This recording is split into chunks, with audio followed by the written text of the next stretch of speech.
Dokter. Kenapa deh ya? Aku baca di forum ada yang sampai 5 kali keguguran dok netizen. Waduh, itu bahaya nggak sih dok?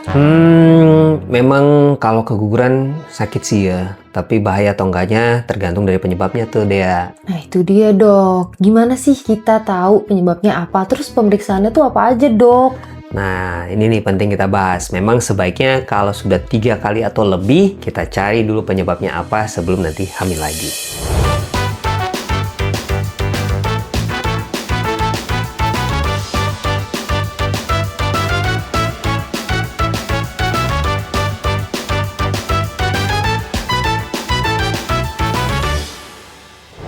Hai Semalam se-Indonesia, welcome back to Dr. Niko Channel. Nah, kali ini kita akan bahas tentang keguguran berulang. Memang, keguguran berulang ini ada beberapa penyebab. Penyebab yang paling banyak sebenarnya memang unidentified, jadi tidak diketahui penyebabnya apa. Mengapa demikian? Karena penyebab keguguran itu saking banyaknya dan bisa jadi dalam satu kejadian terdapat beberapa penyebab, jadi nggak cuma satu. Oleh karena itu, 40-50% penyebabnya tidak diketahui. Keguguran berulang atau yang dikenal dengan recurrent pregnancy loss ada beberapa penyebab lain selain dari yang identified tadi. Contohnya seperti 0,5-5% karena infeksi, 2-5% karena faktor genetik, kemudian bisa sampai 15% karena anatomical problems ya pada rahim, tuba dan lain sebagainya. Nah, 20% itu bisa saja disebabkan oleh kondisi autoimun. Selain itu,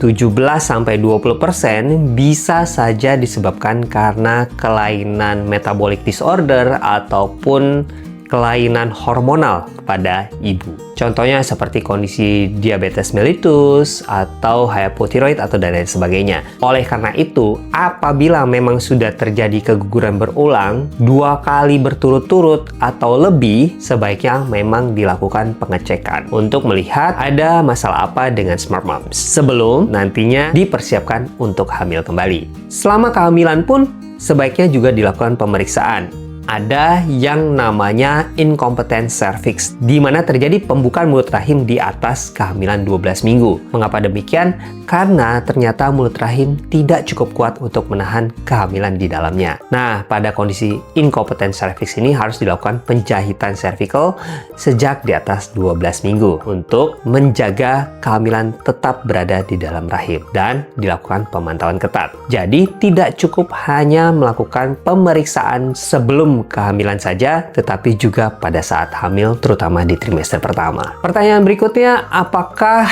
perlu nih dok untuk dilakukan pemeriksaan seperti autoimun ataupun kelainan darah, contohnya seperti pada kasus pengentalan darah. Nah, apabila memang sudah tidak ditemukan adanya infeksi pada Smart Moms, boleh saja kita mencari penyebab tersebut. Tetapi terlebih dahulu yang paling mudah adalah melakukan pemeriksaan USG untuk melihat apakah ada kelainan pada rahim Smart Moms. Contohnya pada rahim dengan sekat di dalam ataupun di pelvis, di mana ruang yang ada di dalam rongga rahim jadi lebih sempit. Dan ini bisa saja menyebabkan gangguan pertumbuhan janin sehingga terjadinya keguguran. Nah, setelah USG sudah dilakukan dan dikonfirm bahwa tidak ada kelainan pada rahim, barulah kita berlanjut pada pemeriksaan lab. Boleh saja dilakukan pemeriksaan untuk menilai adanya kekentalan darah atau tidak, seperti pemeriksaan D-dimer, potensi protein S, kemudian fibrinogen, dan faktor 8. Nah, apabila memang ada kelainan pada darah, sebaiknya memang dilakukan terapi terlebih dahulu ke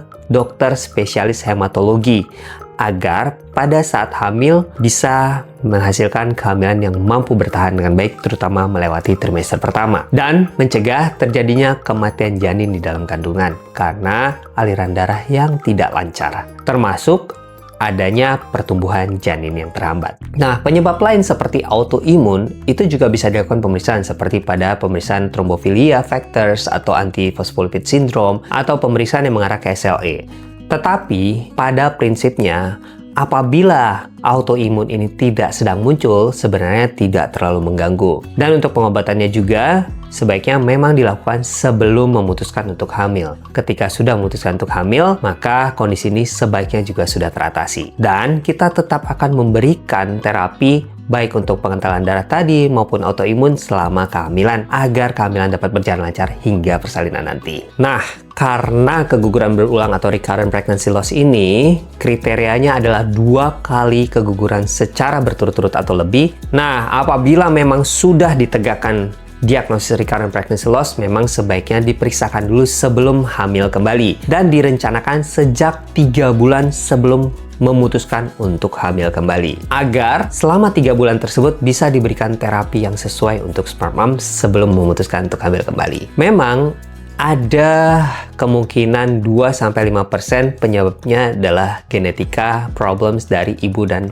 ayahnya. Oleh karena itu, apabila memang ibu dan ayahnya kira-kira memiliki kelainan genetik, memang sebaiknya dilakukan pemeriksaan genetik pada ibu dan ayah. Tetapi jika tidak, sebenarnya tidak perlu. Lalu, apakah perlu, pertanyaannya, memeriksakan kelainan genetik atau permasalahan yang terjadi pada jaringan janin yang sudah keluar pada saat keguguran? Sebenarnya boleh-boleh saja sih kalau memang smart moms mau melakukan pemeriksaan demikian, dan itu tentu saja lebih akurat. Tetapi biaya yang dikeluarkan memang tidak sedikit. Pada smart moms yang memutuskan untuk IVF, hal ini tidak perlu dilakukan. Lebih baik smart moms melakukan pemeriksaan PGTA di mana kita bisa menilai kelainan kromosom yang terjadi pada embrio sebelum dilakukan penanaman embrio. Jadi, pemeriksaan genetik atau pemeriksaan pada jaringan abortus itu sah-sah aja jika memang menjadi pilihan untuk smart mom. Selain perlu dipertimbangkan biayanya tadi ya. Jadi, memang sangat penting untuk melakukan pemeriksaan pada RPL atau Recurrent Pregnancy Loss pada smart moms dan smart dads yang memang merencanakan kehamilan berikutnya agar kehamilannya